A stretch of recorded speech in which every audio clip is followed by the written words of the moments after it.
Bismillahirrahmanirrahim. Assalamualaikum warahmatullahi wabarakatuh. Jumpa lagi sahabat dengan saya Andi Pujianto dalam channel Akuntansi Pendidik. Belajar akuntansi lebih mudah. Dalam video ini akan dibahas cara membuat buku besar perusahaan dagang atau cara posting jurnal khusus ke buku besar. Untuk Anda yang saat ini masih belum bisa membuat buku besar perusahaan dagang, atau untuk Anda yang saat ini sedang belajar akuntansi dagang, khususnya cara posting jurnal khusus ke buku besar, silahkan simak video ini baik-baik agar Anda dapat membuat buku besar perusahaan dagang dengan benar.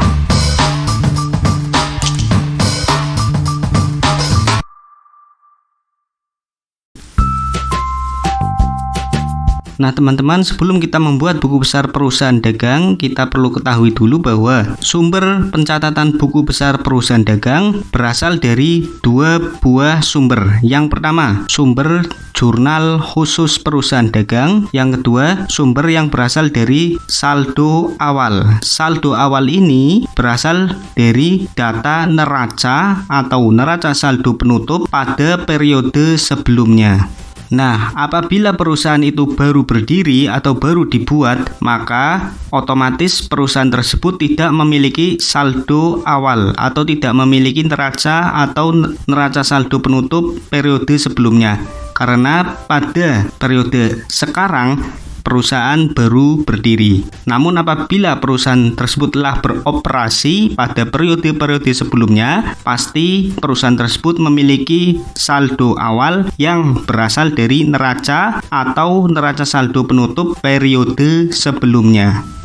Jadi teman-teman, singkatnya buku besar perusahaan dagang ini memiliki dua sumber. Sumber yang pasti dan wajib ada yaitu sumber yang berasal dari jurnal khusus. Entah itu perusahaan itu baru berdiri maupun perusahaan itu sudah berdiri lama. Namun untuk sumber yang kedua yaitu saldo awal, ini hanya terdapat pada perusahaan yang sudah berdiri lama. Untuk perusahaan yang baru berdiri ini tidak akan memiliki saldo awal. Jadi untuk perusahaan yang baru berdiri, buku besar perusahaan dagang bisa dibuat dengan mengandalkan satu sumber saja, yaitu data yang berasal dari jurnal khusus. Nah teman-teman, sekarang kita akan mulai membuat buku besar perusahaan dagang studi kasus pada PT Kurma Sehat. Dalam ilustrasi pada Kurma Sehat ini, PT Kurma Sehat telah memiliki saldo awal yang berasal pada periode sebelumnya berupa data neraca. Selain itu, PT Kurma Sehat juga telah membuat jurnal khusus, mulai dari jurnal khusus penjualan, jurnal khusus pembelian, jurnal khusus penerimaan kas, jurnal khusus pengeluaran kas, dan jurnal umumnya.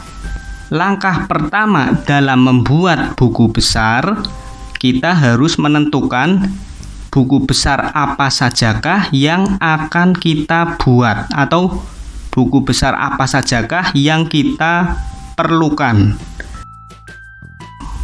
Nah, untuk mengetahui buku besar apa saja yang kita butuhkan, maka kita menganalisis atau mengidentifikasi data pada neraca dan data pada jurnal khusus.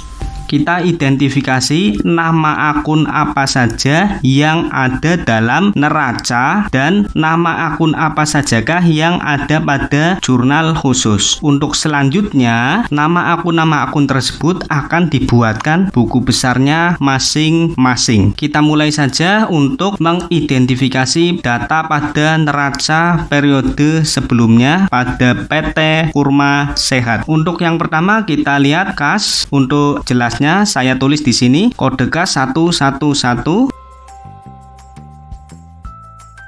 Berarti nanti kita akan membuat buku besar kas. Lalu berikutnya ada piutang dagang, kodenya 112.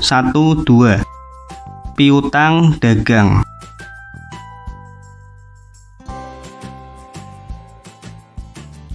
Lalu berikutnya perlengkapan 113.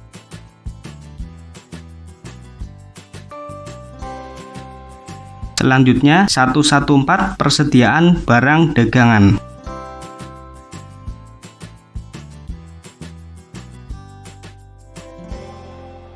Berikutnya 121 inventaris.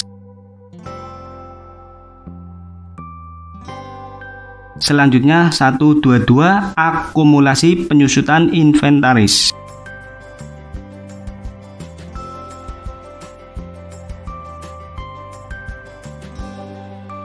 Berikutnya 211 utang dagang. Lalu yang terakhir, pada neraca periode sebelumnya ada nama akun modal. Nah teman-teman, dari data neraca periode sebelumnya kita telah menuliskan nama-nama akun sebanyak 1, 2, 3, 4, 5, 6, 7, 8. Ada 8 nama akun. Nah nama-nama akun ini nanti akan kita buatkan buku besarnya. Selanjutnya kita lihat data pada jurnal khusus.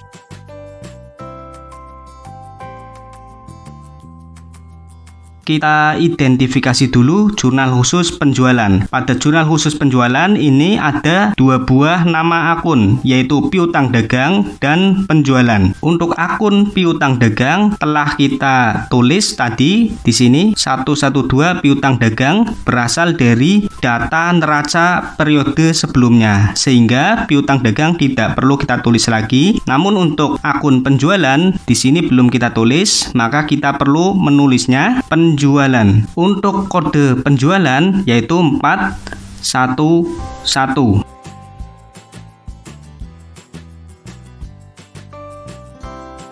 Lalu berikutnya kita analisis jurnal khusus penerimaan kas.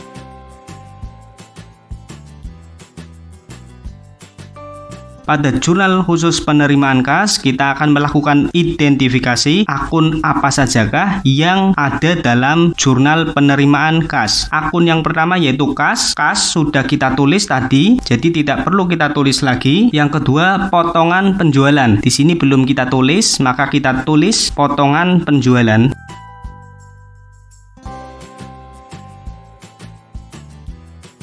Untuk kode akun potongan penjualan yaitu 413. Nama akun berikutnya pada jurnal khusus penerimaan kas yaitu piutang. Untuk piutang sudah kita tulis tadi di sini piutang dagang. Berikutnya penjualan. Untuk akun penjualan juga sudah kita tulis. Berikutnya kita lihat kolom serba-serbi, ada akun retur pembelian. Akun retur pembelian belum kita tulis, jadi kita tulis dulu.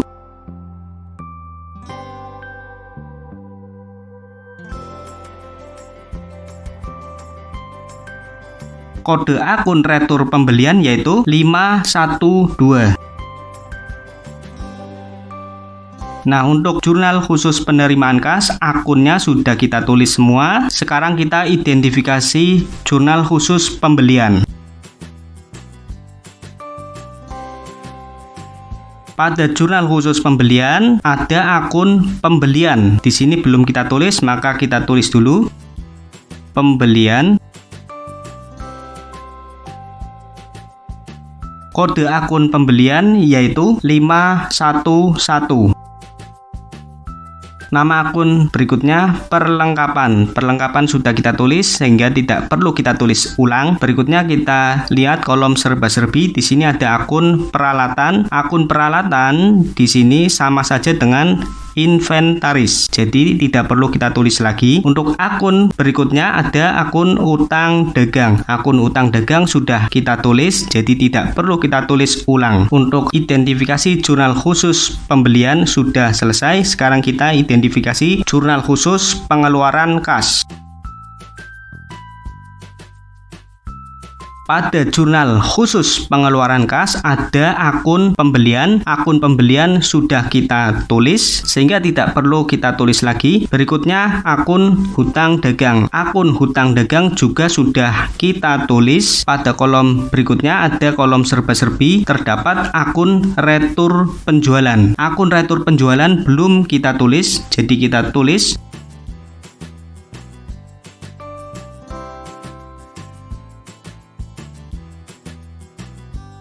Kode akun retur penjualan yaitu 412. Akun berikutnya masih di kolom serba-serbi yaitu perlengkapan. Perlengkapan sudah kita tulis. Untuk berikutnya ada akun beban gaji. Kita tulis dulu karena belum kita tulis.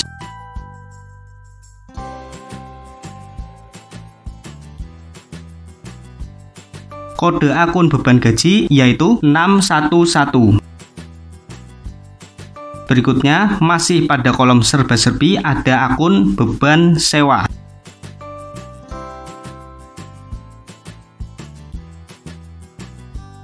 Kode akun beban sewa yaitu 612. Berikutnya ada akun beban listrik, air, dan telepon.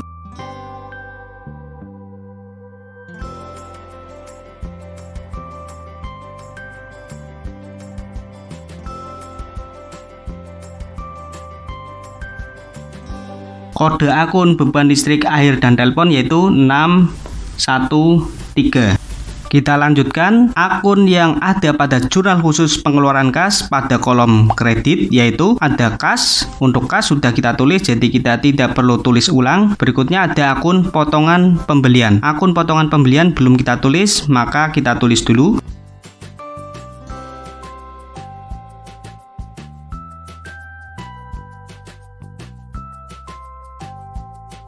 Kode akun potongan pembelian yaitu 513. Untuk jurnal khusus pengeluaran kas sudah kita identifikasi nama akun apa saja yang perlu dibuatkan buku besarnya. Sekarang kita menuju jurnal umum.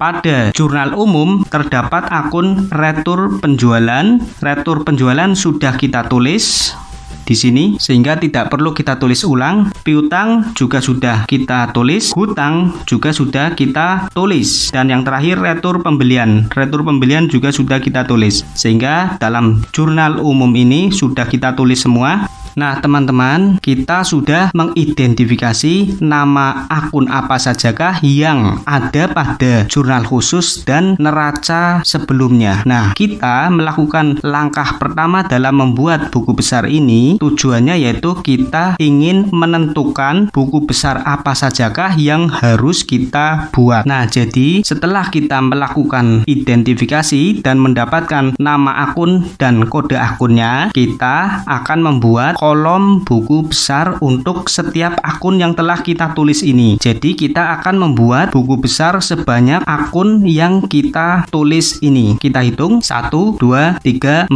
6, 7, 8, 9, 10, 11, 12, 13, 14, 15, 16, 17. Jadi buku besar yang akan kita buat ada 17 buku besar yang berupa buku besar kas, buku besar piutang, buku besar perlengkapan, buku besar persediaan barang dagang, buku besar inventaris, buku besar akumulasi penyusutan inventaris, buku besar hutang dagang, buku besar modal, buku besar penjualan, buku besar potongan penjualan, buku besar retur pembelian, buku besar pembelian, buku besar retur penjualan, buku besar beban gaji, buku besar beban sewa, buku besar beban listrik, air, dan telepon, dan yang terakhir buku besar potongan pembelian. Nah, setelah kita mengidentifikasi jurnal khusus dan neraca pada periode sebelumnya dan telah kita tulis dalam oret-oretan nama-nama akun yang perlu dibuatkan buku besarnya ini, maka selanjutnya kita bisa membuat buku besar seperti ini. Ini adalah bentuk atau format buku besar dari setiap akun yang telah kita tuliskan tadi melalui proses identifikasi pada jurnal khusus dan neraca pada periode sebelumnya. Di sini kita lihat bentuk buku besar kas. Nama akun dituliskan di sebelah kiri, kas, dan kode akun dituliskan di sebelah kanan, 111. Berikutnya ada buku besar piutang dagang, sama nama akun sebelah kiri dan kode akun sebelah kanan, 112, dan seterusnya. Jadi buku besarnya sesuai dengan nama akun yang telah kita tulis yang sumbernya dari jurnal khusus dan data neraca sebelumnya. Namun apabila perusahaan baru berdiri yang tidak memiliki data neraca sebelumnya atau tidak memiliki saldo awal, maka untuk membuat buku besar kita hanya menganalisis atau mengidentifikasi jurnal khusus saja. Nah, teman-teman, setelah kita membuat format atau bentuk dari buku besar setiap akun yang ada dalam jurnal khusus dan neraca periode sebelumnya seperti ini, maka kita bisa melakukan posting data-data yang berasal dari neraca periode sebelumnya, yaitu di sini pada PT Kurma Sehat periode Februari 2021 dan data dari jurnal khusus PT Kurma Sehat pada periode sekarang yaitu Maret 2021. Kita posting dulu data yang ada pada neraca periode sebelumnya ke dalam buku besar periode sekarang. Untuk data-data yang ada dalam neraca periode sebelumnya nanti akan menjadi saldo awal pada buku besar periode sekarang. Pertama kita posting saldo kas yang ada pada neraca periode Februari 2021 ke dalam buku besar kas periode Maret 2021. Untuk kolom tanggal kita tulis tanggal 1 Maret. Untuk keterangan kita bisa isi dengan saldo awal.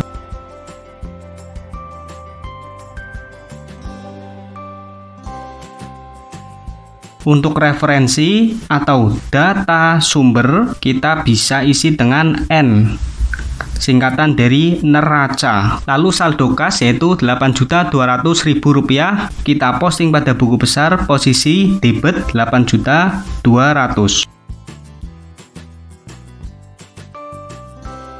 Pada kolom saldo juga kita isi pada debit 8.200.000.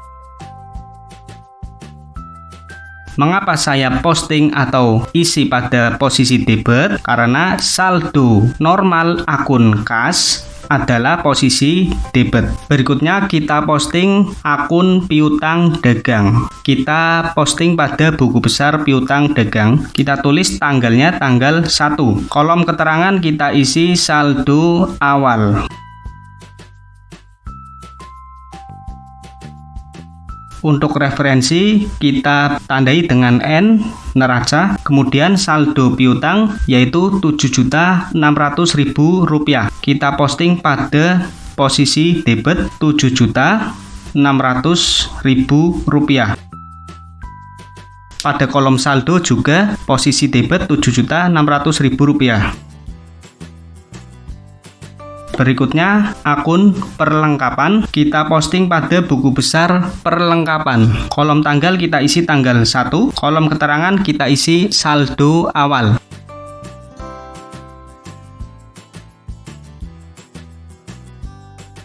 Untuk kolom referensi kita isi atau tandai dengan huruf N. Lalu kita lihat saldo perlengkapan yaitu Rp250.000.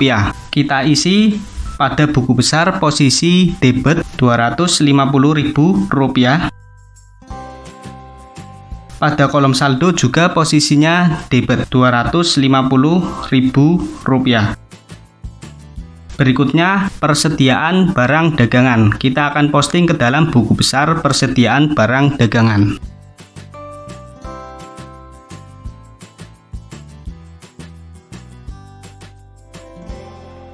Kolom tanggal kita isi tanggal 1 dan kolom keterangan kita isi saldo awal. Untuk kolom referensi kita tandai dengan huruf N neraca dan saldo persediaan barang dagangan pada neraca periode sebelumnya yaitu Rp7.500.000. Kita akan posting pada posisi debit buku besar persediaan barang dagangan.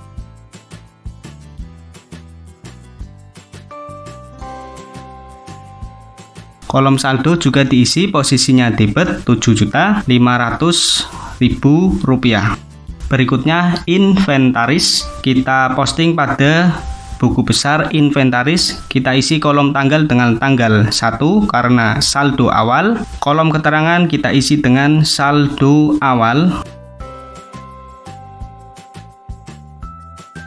Kolom referensi kita tandai dengan huruf N. Lalu berikutnya kita lihat saldo inventaris, yaitu 4 juta rupiah. Kita posting pada buku besar inventaris posisi debit 4 juta rupiah.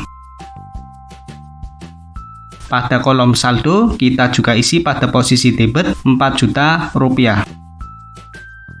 Berikutnya, akumulasi penyusutan inventaris. Kita posting pada buku besar akumulasi penyusutan inventaris. Kolom tanggal kita isi tanggal 1.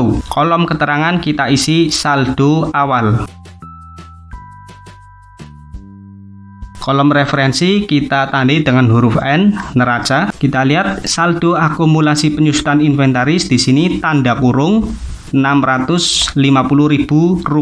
Tanda kurung ini berarti saldo akumulasi penyusutan inventaris mengurangi saldo inventaris. Jadi untuk pempostingan saldo akumulasi penyusutan inventaris pada buku besarnya posisinya harus berlawanan dengan saldo inventaris. Pada buku besar inventaris saldonya 4 juta posisi debit, sehingga untuk posting akumulasi penyusutan inventaris saldonya posisinya harus kredit. Posisinya kredit dan jumlahnya Rp650.000. Pada kolom saldo kita isi posisi kredit Rp650.000.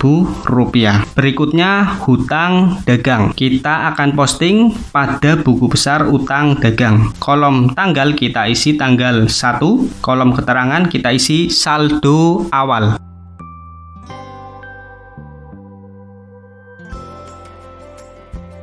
Kolom referensi kita tandai dengan huruf N.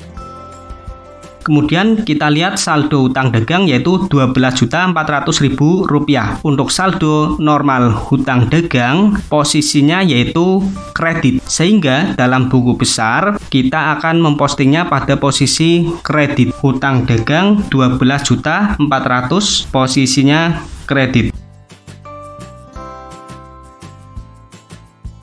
Pada kolom saldo kita juga isi pada posisi kredit sebesar Rp12.400.000.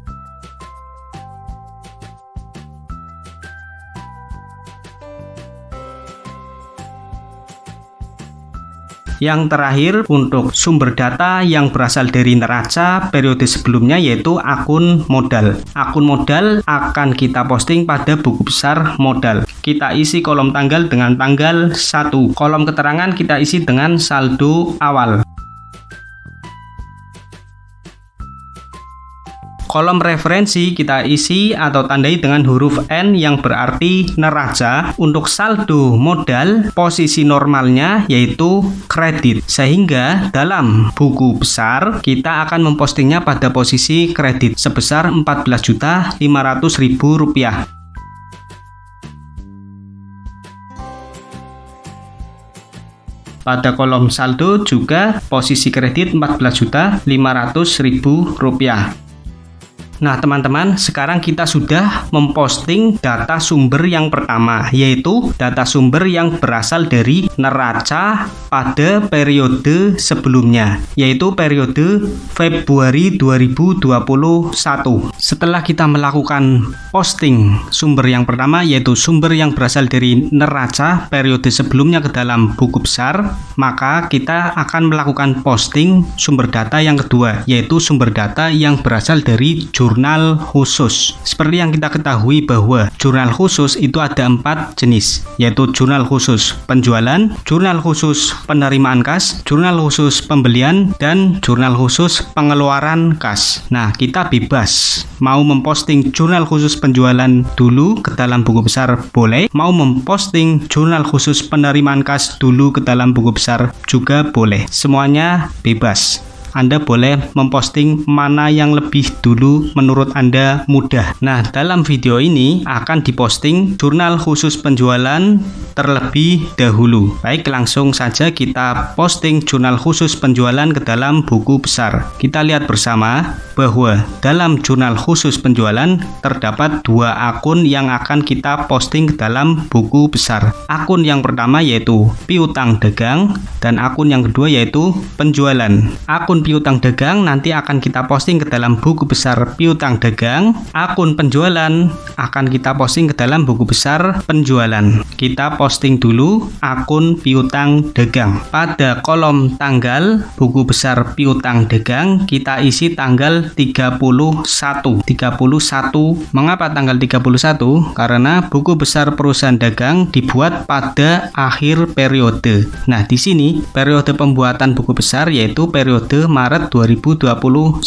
Jadi kita isi tanggalnya 31 Maret. Kolom keterangan kita isi saja dengan posting. Kolom referensi kita tulis sumber datanya yaitu dari jurnal khusus penjualan. Saya singkat JPJ, jurnal penjualan. Lalu saldo dari piutang dagang yaitu debit Rp29.200.000.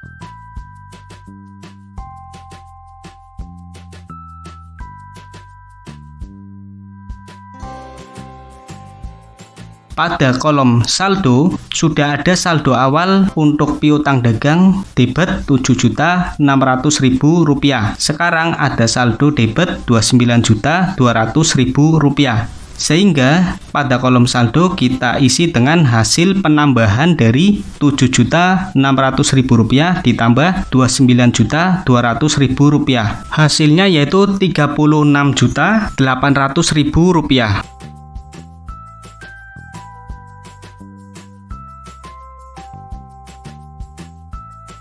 Selanjutnya kita tandai bahwa piutang dagang pada jurnal penjualan sudah kita posting ke dalam buku besar. Cara kita menandainya yaitu kita tuliskan kode piutang yaitu 112 di bawah saldo akhir jurnal khusus penjualan. Selanjutnya kita akan memposting akun penjualan dan saldonya ke dalam buku besar penjualan.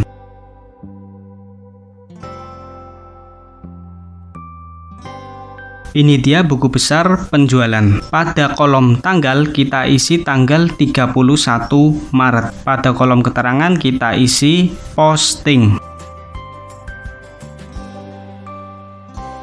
Pada kolom referensi kita tulis atau tandai dengan jurnal penjualan JPJ. Selanjutnya kita lihat saldo penjualan ada di posisi kredit sebesar saldo akhirnya yaitu Rp29.200.000.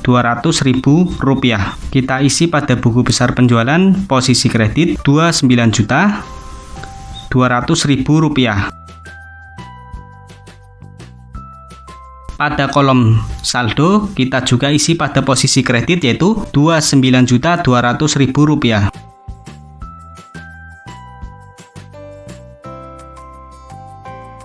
Langkah berikutnya kita tandai bahwa saldo akhir penjualan pada jurnal khusus penjualan sudah kita posting ke dalam buku besar dengan cara mencatat kode penjualan yaitu 411 ke dalam jurnal khusus penjualan di bawah saldo akhirnya.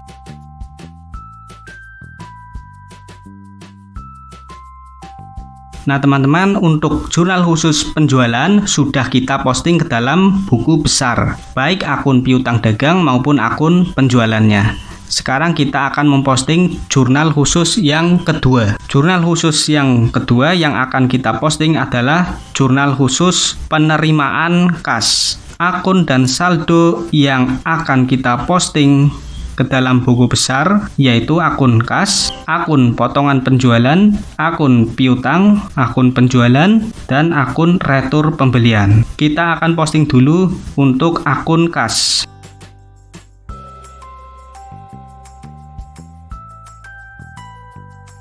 Akun kas pada jurnal khusus penerimaan kas memiliki saldo akhir Rp16.223.000.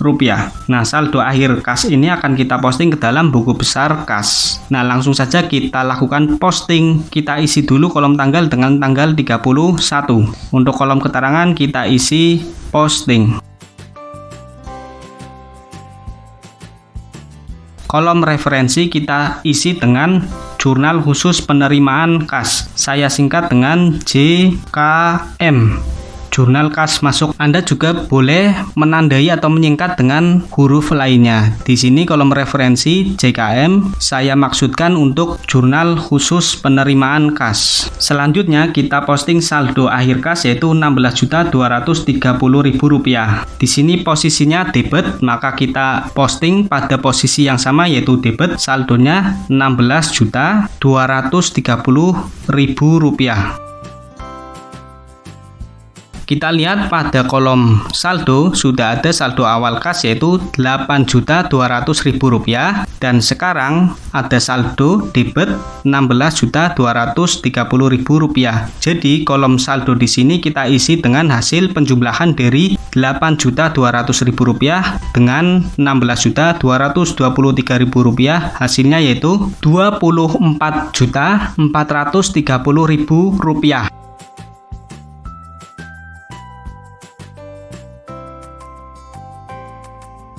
Langkah berikutnya kita tandai bahwa saldo akhir kas pada jurnal khusus penerimaan kas ini sudah kita posting ke dalam buku besar dengan cara menuliskan kode akun kas yaitu 111 di bawah saldo akhir kas.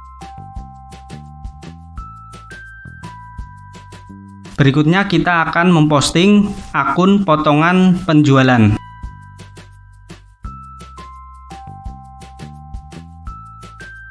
Akun potongan penjualan pada jurnal khusus penerimaan kas, saldo akhirnya yaitu Rp120.000, posisinya debit. Ini akan kita posting ke dalam buku besar potongan penjualan pada posisi debit dengan jumlah yang sama. Kita isi dulu tanggalnya yaitu tanggal 31 Maret.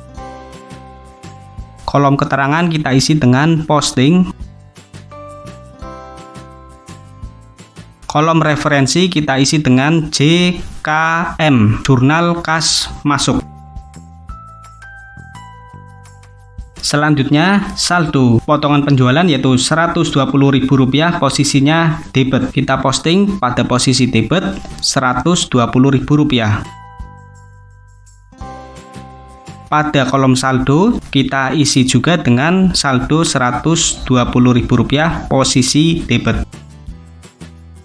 Langkah terakhir kita tandai bahwa saldo akhir potongan penjualan sudah kita posting ke dalam buku besar dengan cara menuliskan kode potongan penjualan yaitu 413 ke dalam jurnal khusus penerimaan kas di posisi bawah saldo akhir potongan penjualan.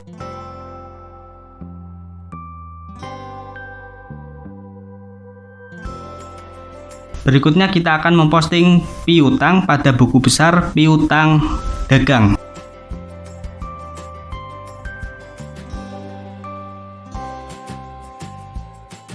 Saldo akhir piutang di sini adalah posisi kredit sebesar Rp13.600.000. Saldo akhir piutang ini akan kita posting ke dalam buku besar piutang. Kita isi dulu kolom tanggal dengan tanggal 31.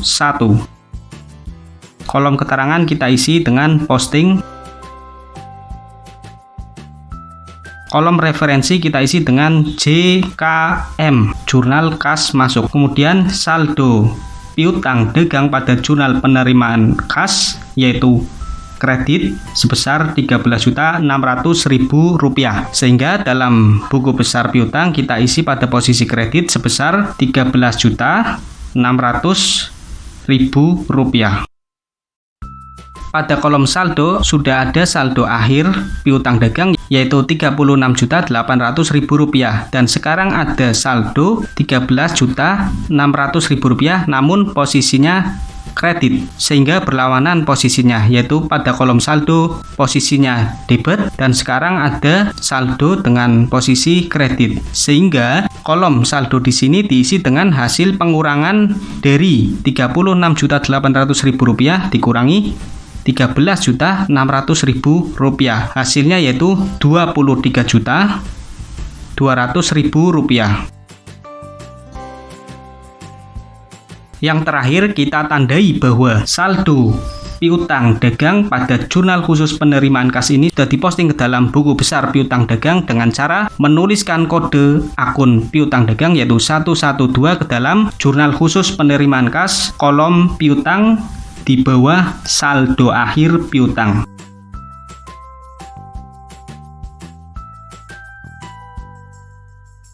Berikutnya kita akan memposting penjualan ke dalam buku besar penjualan.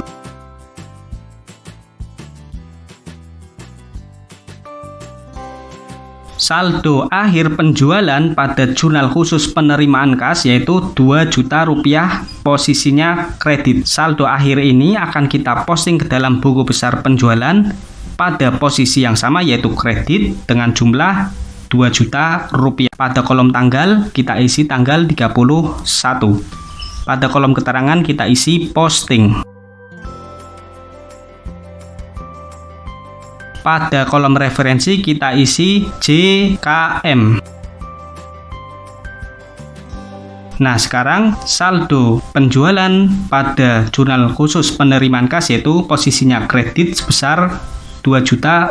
Maka dalam buku besar penjualan kita isi pada posisi kredit sebesar Rp2 juta.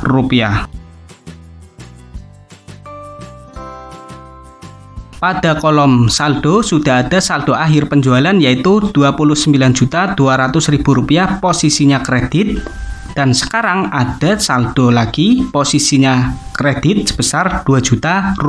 Maka kolom saldo di sini diisi dengan hasil penjumlahan dari Rp29.200.000 dengan Rp2 juta. Hasilnya yaitu Rp31.200.000. Berikutnya kita tandai bahwa saldo akhir penjualan pada jurnal khusus penerimaan kas ini sudah diposting ke dalam buku besar penjualan dengan cara menuliskan kode akun penjualan yaitu 411 ke dalam jurnal khusus penerimaan kas kolom penjualan di bawah saldo akhir penjualan. Berikutnya kita akan memposting akun retur pembelian dalam jurnal penerimaan kas ke dalam buku besar retur pembelian. Kita cari dulu buku besar retur pembelian. Nah, ini dia buku besar retur pembelian. Pada kolom tanggal buku besar retur pembelian kita isi tanggal 31. Kolom keterangan kita isi posting. Kolom referensi kita tulis JKM. Selanjutnya kita lihat pada jurnal khusus penerimaan kas retur pembelian memiliki saldo kredit sebesar Rp750.000, sehingga dalam buku besar retur pembelian kita isikan saldonya pada posisi kredit sebesar Rp750.000.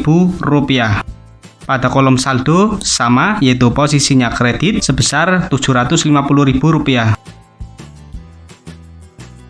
Berikutnya kita tandai bahwa akun retur pembelian ini sudah kita posting ke dalam buku besar retur pembelian dengan cara menuliskan kode akun retur pembelian yaitu 512 ke dalam jurnal khusus penerimaan kas pada kolom referensi akun retur pembelian 512.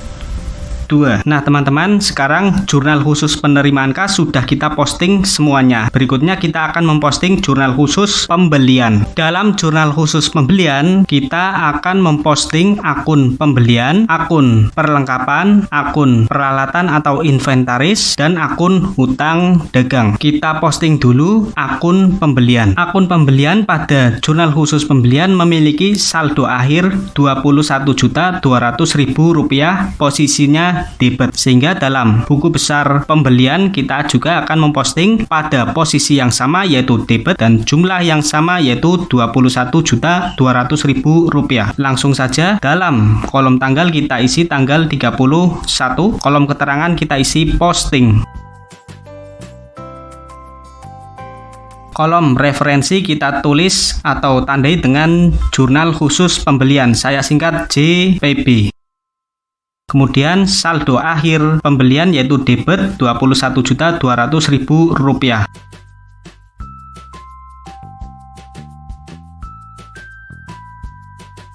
Pada kolom saldo kita juga isikan pada posisi debit Rp21.200.000. Berikutnya kita tandai bahwa saldo akhir pembelian ini sudah kita posting ke dalam buku besar pembelian dengan cara menuliskan kode akun pembelian yaitu 511 ke dalam jurnal khusus pembelian pada kolom pembelian di bawah saldo akhir pembelian. Berikutnya kita lihat akun perlengkapan. Pada jurnal khusus pembelian akun perlengkapan bersaldo 0 sehingga kita tidak perlu mempostingnya ke dalam buku besar perlengkapan. Berikutnya ada peralatan atau inventaris. Nah, di sini inventaris atau peralatan ini bersaldo debit senilai Rp250.000 sehingga kita akan mempostingnya pada buku besar inventaris sebesar Rp250.000 posisi debit. Kita cari buku besar inventaris atau peralatan.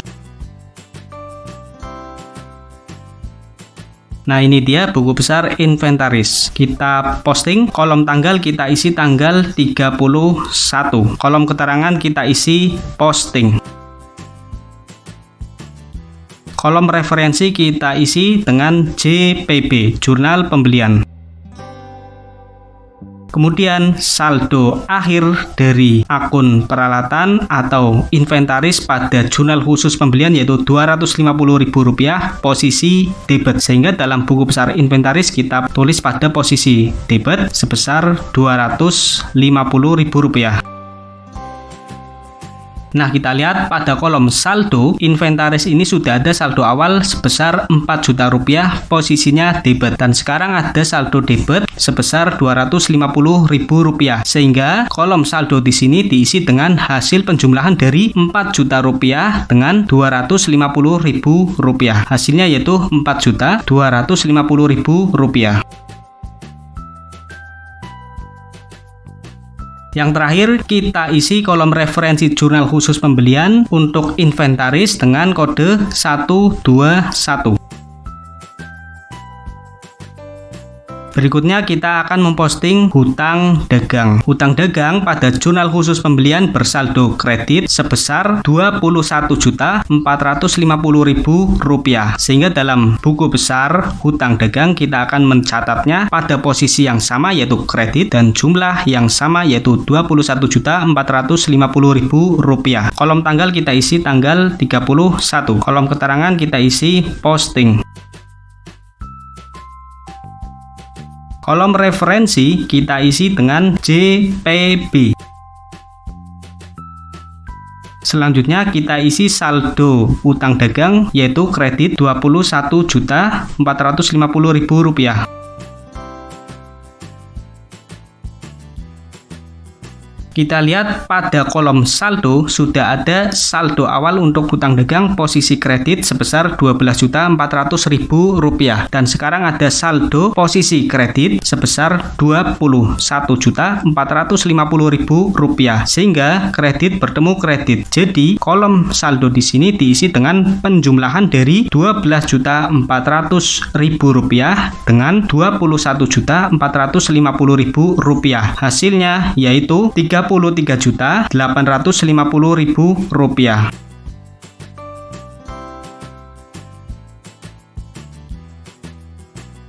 Berikutnya kita tandai bahwa hutang dagang pada jurnal khusus pembelian ini sudah kita posting ke dalam buku besar hutang dagang dengan cara menuliskan kode akun hutang dagang yaitu 211 pada jurnal khusus pembelian kolom hutang dagang di bawah saldo akhir hutang dagang.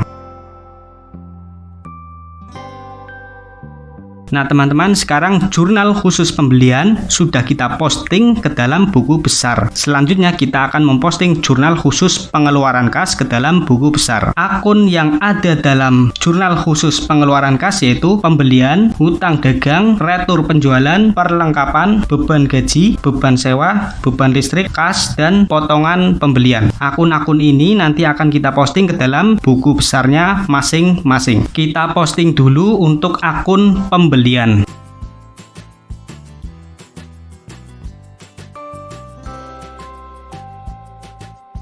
Akun pembelian pada jurnal khusus pengeluaran kas memiliki saldo akhir Rp3.750.000, posisinya debit. Kita akan mempostingnya pada buku besar pembelian. Kita isi kolom tanggal dengan tanggal 31, kolom keterangan dengan posting. Lalu kolom referensi dengan jurnal pengeluaran kas. Saya singkat JKK, jurnal kas keluar. Lalu saldo akhir pembelian yaitu Rp3.750.000, posisinya debit. Kita posting ke dalam buku besar pembelian pada posisi yang sama yaitu debit dengan jumlah Rp3.750.000.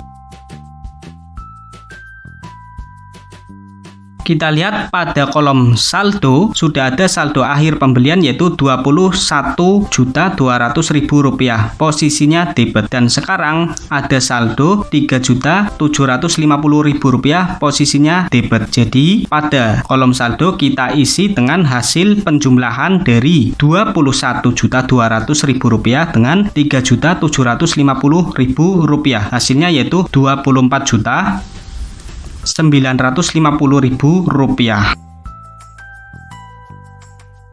Berikutnya kita tandai bahwa saldo akhir pembelian pada jurnal khusus pengeluaran kas sudah kita posting ke dalam buku besar pembelian dengan cara menuliskan kode akun pembelian yaitu 511 pada jurnal khusus pengeluaran kas pada kolom pembelian di bawah saldo akhir pembelian.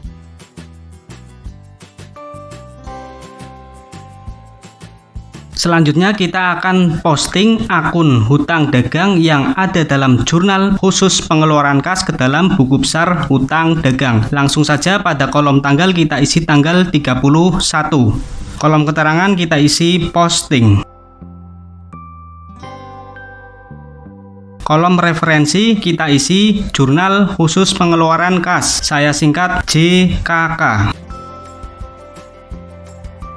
Kemudian kita lihat saldo utang dagang pada jurnal khusus pengeluaran kas ada di posisi debit sebesar Rp17.400.000, sehingga kita isi pada buku besar utang dagang pada posisi debit Rp17.400.000.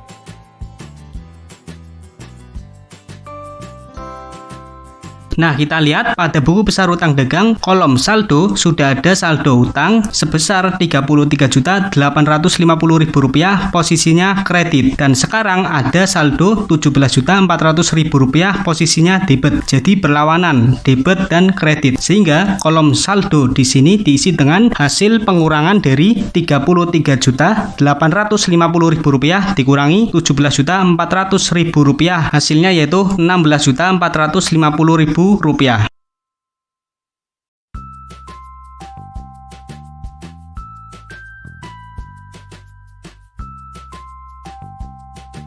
Sekarang sebagai tanda bahwa saldo akhir hutang dagang yang ada dalam jurnal khusus pengeluaran kas sudah diposting ke dalam buku besar hutang dagang, maka kita isi dengan kode hutang dagang yaitu 211 pada jurnal khusus pengeluaran kas pada kolom hutang dagang di bawah saldo akhir hutang dagang.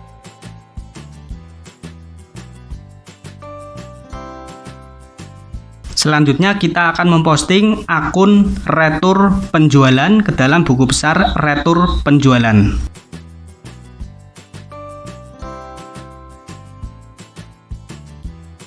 Ini dia buku besar retur penjualan. Retur penjualan dalam jurnal khusus pengeluaran kas memiliki saldo debit sebesar Rp300.000. Jadi kita akan mempostingnya ke dalam buku besar retur penjualan pada posisi yang sama yaitu debit dan jumlah yang sama yaitu Rp300.000. Kolom tanggal kita isi tanggal 31. Kolom keterangan kita isi posting. Kolom referensi kita isi JKK. Kemudian saldo retur penjualan yaitu debit sebesar Rp300.000.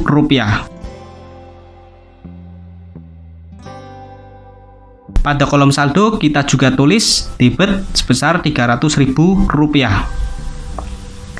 Kemudian kolom referensi pada jurnal khusus pengeluaran kas kita isi dengan kode akun retur penjualan yaitu 412.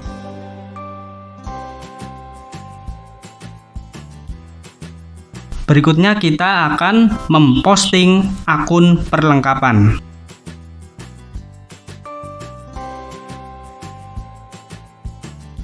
Akun perlengkapan dalam jurnal khusus pengeluaran kas memiliki saldo debit sebesar Rp37.000.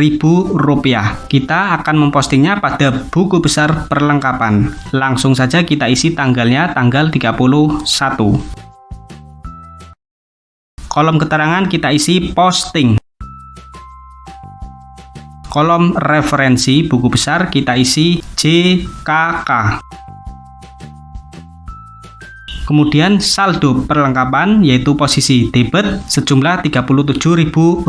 Jadi pada buku besar perlengkapan kita isi debit sebesar Rp37. Kita lihat pada buku besar perlengkapan kolom saldo sudah menunjukkan saldo akhir perlengkapan yaitu Rp250.000 posisinya debit. Dan sekarang ada saldo debit Rp37. Jadi kolom saldo di sini kita isi dengan hasil penjumlahan dari Rp250.000 dengan Rp37.000. Hasilnya yaitu Rp287. Berikutnya kita isi kolom referensi pada jurnal khusus pengeluaran kas dengan kode akun perlengkapan yaitu 113.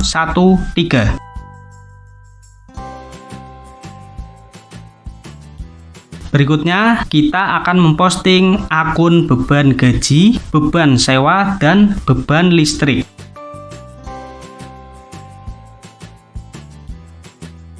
Kita posting dulu akun beban gaji ke dalam buku besar beban gaji. Pada kolom tanggal kita isi tanggal 31. Kolom keterangan kita isi posting. Kolom referensi kita isi JKK. Beban gaji pada jurnal khusus pengeluaran kas memiliki saldo posisi debit senilai Rp1.050.000. Sehingga pada buku besar beban gaji kita isi pada kolom debit Rp1.050.000. Pada kolom saldo kita isi juga posisi debit Rp1.050.000. Berikutnya kolom referensi pada jurnal khusus pengeluaran kas kita isi dengan kode akun beban gaji yaitu 611. Berikutnya kita akan memposting beban sewa. Pada buku besar beban sewa kolom tanggal kita isi tanggal 31. Kolom keterangan kita isi posting. Kolom referensi kita isi JKK. Kemudian dalam jurnal khusus pengeluaran kas beban sewa memiliki saldo Rp500.000 posisi debit. Sehingga dalam buku besarnya kita tulis debit Rp500.000. Kolom saldo juga sama, debit Rp500.000. Berikutnya kita isi kolom referensi serba-serbi pada jurnal pengeluaran kas dengan kode akun beban sewa yaitu 612. Berikutnya kita posting beban listrik, air, dan telepon. Kolom tanggal pada buku besar beban listrik, air, telepon kita isi tanggal 31. Kolom keterangan kita isi posting. Kolom referensi kita isi JKK. Kemudian saldo beban listrik, air, dan telepon yaitu Rp50.000 posisi debit. Sehingga dalam buku besarnya kita tulis posisi debit Rp50.000. Pada kolom saldo sama kita isi debit Rp50.000. Berikutnya kolom referensi pada jurnal khusus pengeluaran kas, kolom serba-serbi kita isi kode akun beban listrik, air, dan telepon yaitu 613.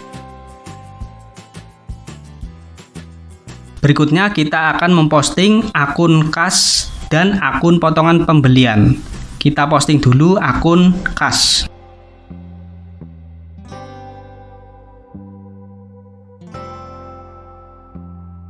Akun kas pada jurnal khusus pengeluaran kas memiliki saldo akhir kredit Rp22.811.000. Sekarang kita akan mempostingnya pada buku besar kas. Pada kolom tanggal kita isi dulu tanggal 31. Pada kolom keterangan kita isi posting. Pada kolom referensi kita isi JKK. Kemudian saldo akhir kas yaitu kredit sebesar Rp22.811.000.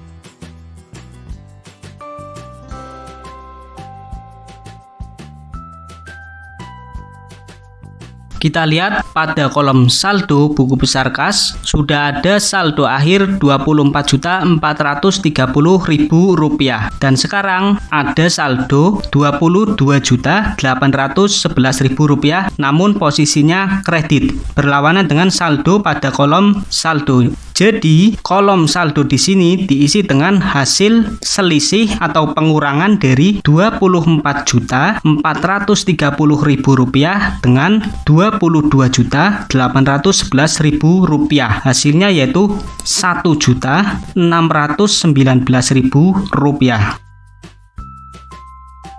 Berikutnya kita tandai bahwa saldo akhir kas dalam jurnal khusus pengeluaran kas ini sudah kita posting ke dalam buku besar kas dengan cara menuliskan kode akun kas yaitu 111 pada jurnal khusus pengeluaran kas, kolom kas di bawah saldo akhir kas. Selanjutnya kita akan memposting akun potongan pembelian.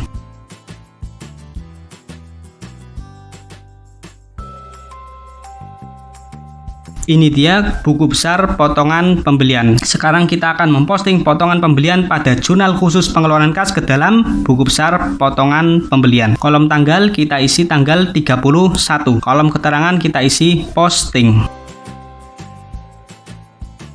Kolom referensi kita isi JKK.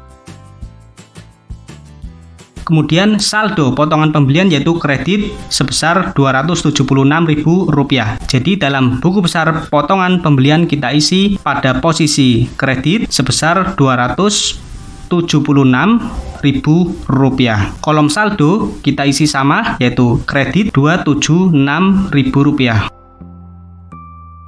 Selanjutnya kita tandai bahwa saldo akhir potongan pembelian pada jurnal khusus pengeluaran kas ini sudah diposting ke dalam buku besar potongan pembelian dengan cara menuliskan kode akun potongan pembelian yaitu 513 pada jurnal khusus pengeluaran kas, kolom potongan pembelian di bawah saldo akhir potongan pembelian.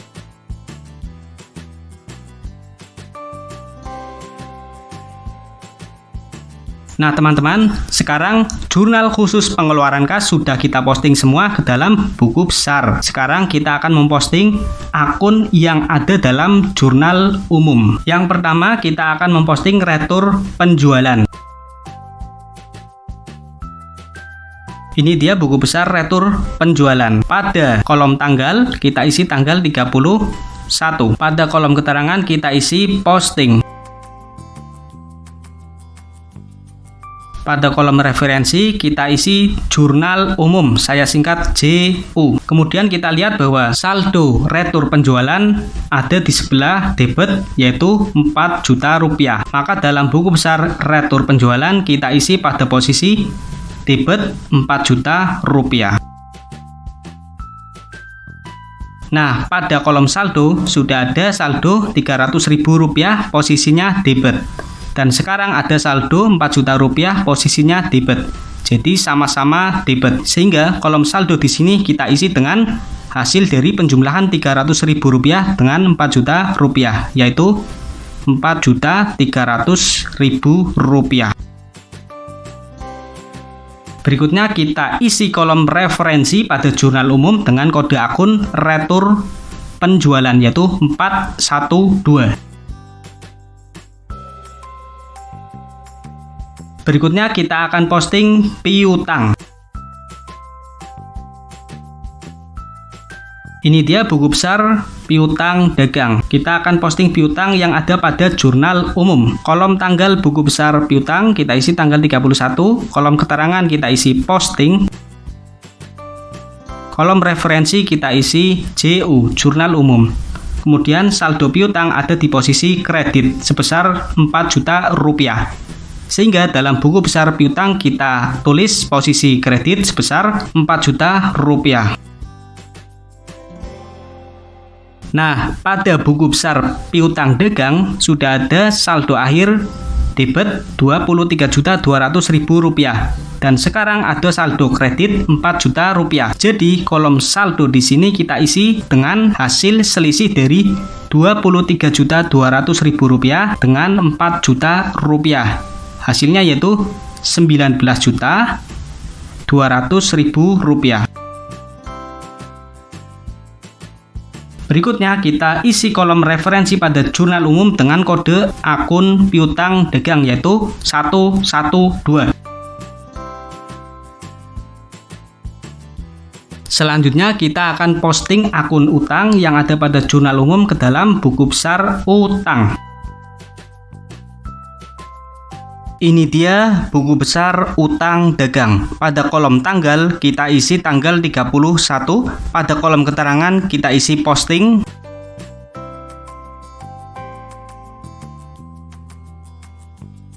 Pada kolom referensi kita isi JU, jurnal umum. Lalu kita lihat pada jurnal umum utang dagang memiliki saldo debit sebesar Rp600.000. Maka dalam buku besar utang dagang kita tulis Rp600.000 posisi debit. Kita lihat pada kolom saldo buku besar utang dagang sudah ada saldo sebesar Rp16.450.000 dan sekarang ada saldo Rp600.000 namun posisinya debit, berlawanan dengan posisi saldo utang pada buku besar utang dagang. Jadi kolom saldo di sini kita isi dengan hasil pengurangan Rp16.450.000 dengan Rp600.000. Hasilnya yaitu Rp15.850.000.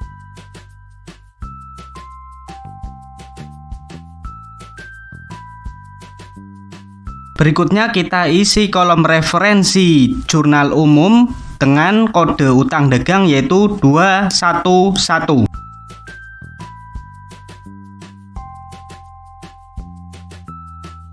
Yang terakhir kita akan posting akun retur pembelian dalam jurnal umum ke dalam buku besar retur pembelian. Kita cari dulu buku besar retur pembelian. Ini dia buku besar retur pembelian. Dalam kolom tanggal buku besar retur pembelian kita isi tanggal 31. Kolom keterangan kita isi posting. Kolom referensi kita isi JU, jurnal umum.